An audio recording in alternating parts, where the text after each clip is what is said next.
Hi, folks. Welcome to Dr. Femi Adegbulu on Point Blank today.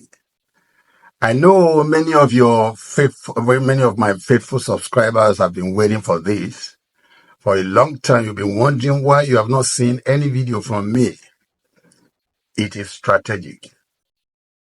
It is strategic. So that I can give you a very juicy one that you will watch and think. And that's what I've brought today.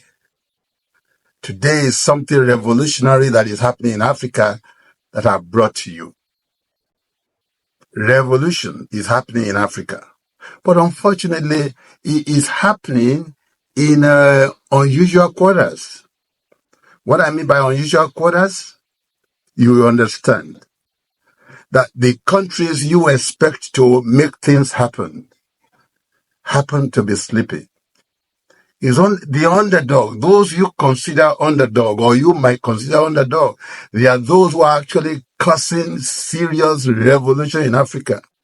When I talk about revolution, I'm not talking about revolution in a negative form. I'm talking about transformation, revolution, innovation, something good that will shoot Africa up. It was one of those professors that said that when they in the West climb the ladder of success, climb the ladder of productivity, they remove the ladder so that Africa could not have access to it.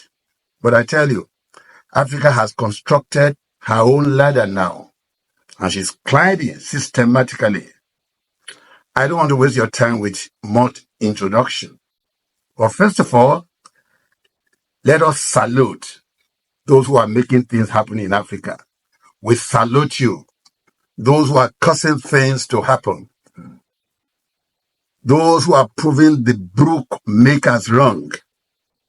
Those who are shaming the West, who think Africa is incapable of doing anything innovative.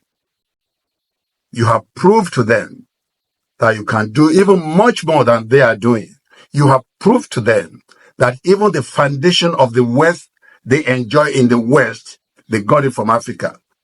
Like Professor Howard French said in his book, Born in Blackness.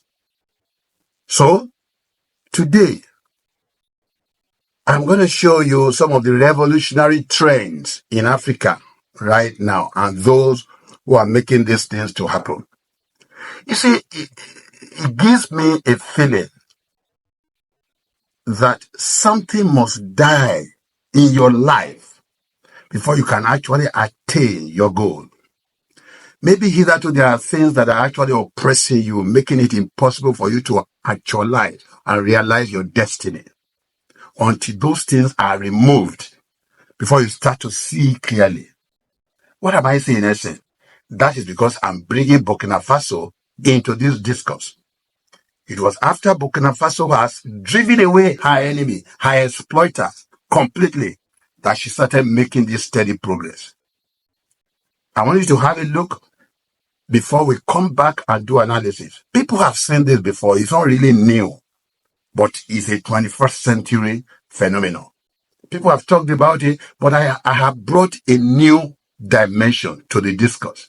So when we watch the video, two parts of the video, the phenomenal thing that is happening in Burkina Faso and the one that is happening in Zimbabwe. By the time I bring the two, I do the analysis, I tell you where my own concern is.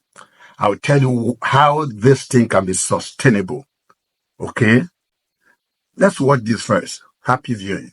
Something huge and unexpected is happening in Burkina Faso, not just in the political landscape, but on the very roads of the country. Itawa, the nation's pioneering domestic electric vehicle brand, has emerged as a potent symbol of national pride and a tangible stride toward a more sustainable and economically independent future. This initiative resonates deeply with the vision of Burkina Faso's leader, Captain Ibrahim Traoré, whose leadership has consistently emphasized local innovation, self-reliance, and a decisive break from traditional patterns of dependency that have long characterized the relationship between Africa and the global north. During his many addresses to the Burkinabe, he has always launched an appeal to the sons and daughters of our country, has always invited all Burkinabe to have faith in our country, to have faith in our homeland, to invest primarily in our country, to contribute to the economic development of Burkina Faso and the social development of our populations, to the social well-being of the Burkinabe. Itawa's initial foray into the market with the native and the Sahel models, amongst several others, signifies a commitment to addressing both the specific needs of the local population and the pressing global concerns surrounding climate change. The Sahel in particular, with its impressive reported range of 330 kilometers on a single charge, and its suite of modern features including a touchscreen dashboard, GPS navigation, Bluetooth connectivity, and advanced safety systems like ABS braking and traction control, demonstrates that Itawa is not simply producing basic transportation, it is aiming to compete in the contemporary automotive arena, offering vehicles that are both functional and technologically advanced. Aside from building charging stations all over the country, these cars can also charge directly from the sun. This ambition is vital to shifting perceptions of African manufacturing capabilities and asserting a place on the global stage. The Itawa Sahel, with a range of 331 kilometers, also has a digital dashboard and a touchscreen, a built-in GPS navigation system, a reversing camera and a parking sensor, a Bluetooth connection, and a USB port. In terms of safety, it also offers power steering, ABS braking and traction control, as well as front and side airbags. It should also be noted that in the coming days, we will receive other models, specifically regarding the Itawa Zikon, with a range of 500 kilometers. However, the true significance of Itawa lies in its commitment to local production. The establishment of an assembly and manufacturing plant in Ouagadougou is not just a symbolic gesture, it is a strategic move that addresses several key aspects of Traoré's vision for Burkina Faso. First and foremost, it directly contributes to economic independence. By manufacturing vehicles domestically, Itawa significantly reduces Burkina Faso's reliance on costly imports, injecting capital into the local economy and creating much-needed jobs. This fosters a sense of economic self-sufficiency, a cornerstone of Traoré's policies, which seek to empower Burkinabe citizens and reduce the nation's vulnerability to external economic pressures. You see what I'm talking about? That is Burkina Faso. That is what is happening right now in Burkina Faso. Let's watch what is happening in Zimbabwe. Just Zimbabwe here. Watch it. The West has always believed and pushed this narrative that Africans have nothing to offer the world. However, aside from Africa's abundant resources, which have developed the Western world, the continent is blessed with innovative minds and talents. In a time when the effects of climate change are becoming more prominent and the world is moving towards clean energy, a 44-year-old Zimbabwe inventor has taken the internet by storm with his creation. His invention has the potential of not just paving the path for Africa to lead technological innovation, but also disrupting the electric vehicle industry. But what is his story and what does it mean for the African continent? Let's find out. A few days ago, the world woke up to the unveiling of a powerful invention that can change everything. This invention was created by Maxwell Chikumbutso, a 44-year-old Zimbabwe self-taught engineer. Born in 1970 in Zimbabwe, Maxwell grew up in the high-density suburb of Buharare. Unfortunately, financial constraints made him drop out of school at the age of 14. However, even though Maxwell dropped out of school, he was blessed with an innate brilliance and curiosity for engineering. From a young age, Maxwell displayed an extraordinary ability to invent and build complex devices using scrap materials. In the late 1990s, he built several innovative projects including a radio transmitter, digital navigator, and turbine engine. According to the 44-year-old, his abilities are self-taught and his inventions are divinely inspired. In 2009, Maxwell shifted his innovative focus to green energy. According to him, he believed that power could be harnessed from the air that we breathe. This belief led him to create the very first revolutionary microsonic energy technology. It is the first of its kind in the world. According to him, the technology functions by means of capturing and converting radio waves to usable energy. This concept has, however, baffled the scientific community, and some have even dismissed it as impossible. But Maxwell's inventions using the microsonic energy speak for themselves. One such invention is the self-powered television. During the unveiling, Maxwell revealed that the television does not require any external power and that it uses the microsonic energy system. This system converts radio frequencies into usable electricity, meaning that the television can run indefinitely without relying on cords, cables, or batteries. This is remarkable. Imagine if they are produced on a large scale. Millions of people, especially in remote areas with no access to electricity, would be able to enjoy entertainment and educational content. In addition to this, people in urban areas will be able to save significantly on electricity bills, as traditional TVs are notorious energy suckers. This is our self-powered TV that we have designed, the first in the world to have such kind of a technology where a television is powered with a radio frequency. So as you can see right now, I'm powering this television. So this is the first television in the world that uses self-power to say. It is all in one. You don't need to put it on electricity or on solar panel or anything.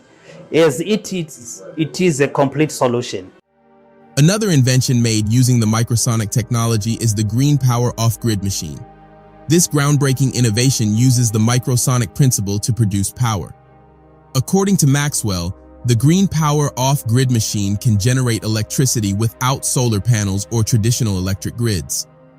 This machine has the capacity to supply hundreds of households with electricity if fully developed. With this machine, Africa's energy crisis could be eliminated as cheap and clean energy will be provided for all. Now, the most amazing invention made by Maxwell using microsonic technology is the self-powered electric car called the Kai-Seith. According to Maxwell, the vehicle was developed in partnership with Chinese automaker Kai. The car boasts several remarkable features that set it apart from conventional electric vehicles. One such feature is its unlimited driving range. Unlike traditional electric cars that rely on charging stations with limited mileage, the Kai-Seith continuously powers itself using Maxwell's revolutionary microsonic technology. This technology eliminates the range anxiety that plagues owners of electric vehicles and ensures that long-distance travel is a possibility.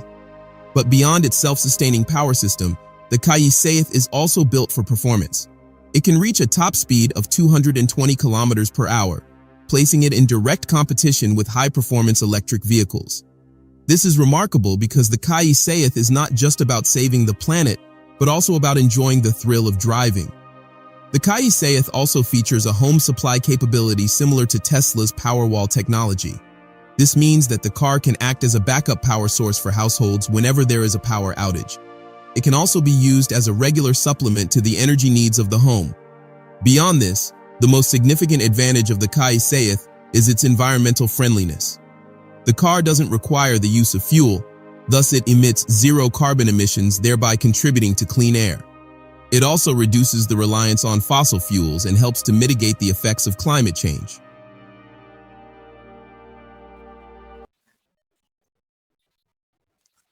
You see what I mean? You see, some people have said certain things about this phenomena happening in Africa. Some have said, Elon Musk is in panic mode now because of all these phenomenal things that are happening in Africa. They are going to overtake Tesla and all that. Well, it's good to hope that way. It's a very good optimism. It's very good. But why will Elon Musk panic because of this? I'll tell you how we can make it happen. First and foremost, charity, they say, begins at home. I would like, beyond these razzmatazz of launching and all this, I would like African leaders, particularly the countries that I just show you now, to begin to show personal example. Let the Zimbabwean president patronize this product.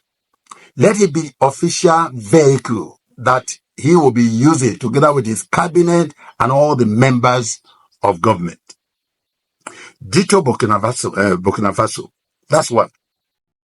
Number two, let other African leaders, politicians, the big boys and the big men and the big women, let them patronize this product.